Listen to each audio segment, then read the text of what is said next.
ଗତକାଲି ଗୋଟିଏ ନିର୍ଦ୍ଦିଷ୍ଟ ଖବରକୁ ଭିତ୍ତି କରି ଆମର କାଶୀନଗର ଥାନାର ଡିଏସପି ଇନଚାର୍ଜ ସୁନିଲ ବେହେରା ତାଙ୍କର ଥାନାର ଗୋଟିଏ ଟିମ୍ ଧରି ସୀତାପୁର ଗାଁରେ ଗୋଟେ ନିର୍ଦ୍ଦିଷ୍ଟ ଘରେ ଚଢ଼ଉ କରିଥିଲେ।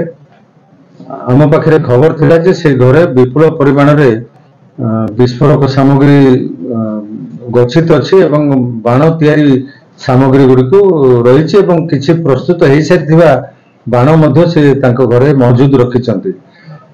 ଏହି ଖବର ପରେ ଯେତେବେଳେ ପୁଲିସ ଚଢ଼ଉ କରିଥିଲା, ଚଢ଼ଉ ସମୟରେ ସାକ୍ଷୀମାନଙ୍କ ଉପସ୍ଥିତିରେ ସେଠି ଦେଖିବାକୁ ମିଳିଥିଲା ବିପୁଳ ପରିମାଣର ବାଣ ଏବଂ ବାଣ ତିଆରି ସାମଗ୍ରୀ।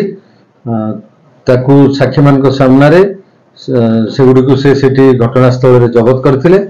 ସେ ଜବତ ସାମଗ୍ରୀ ଭିତରେ 50 ବସ୍ତା ବାଣ ରହିଥିଲା, 30ଟା ପେପର ବମ୍, 70 କେଜିର ଗନ୍ ପାଉଡର, 15 କେଜିର ସିଲଭର ଭଳିଆ ଦିଶୁଥିବା ପାଉଡର, 15 କେଜି ଖାରା, 18 ବଣ୍ଡଲ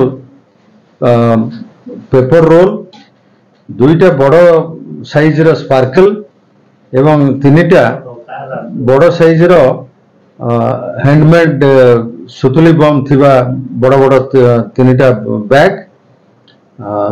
ये सबको से घटनास्थल सीज करथिले एवं से घटना जो स्थान रे घटुथिला सेठी से घरर मालिक बड़ नागराजू, तांकर सहयोगी चौधरी सीमाद्री, सिंगीपुर साना एमान को मध्य घरर मालिक को से माने सहयोग करुथिले देखा जाइथिला।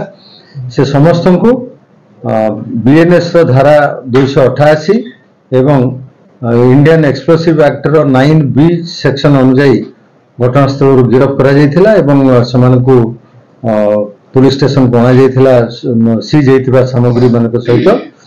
ये समस्त सीज होइथिबा बाण एवं बाण प्रस्तुत करिवा पई थिबा सामग्री यार मूल्य प्राय 10 लाख रु ऊर्ध्व टंका हेबो।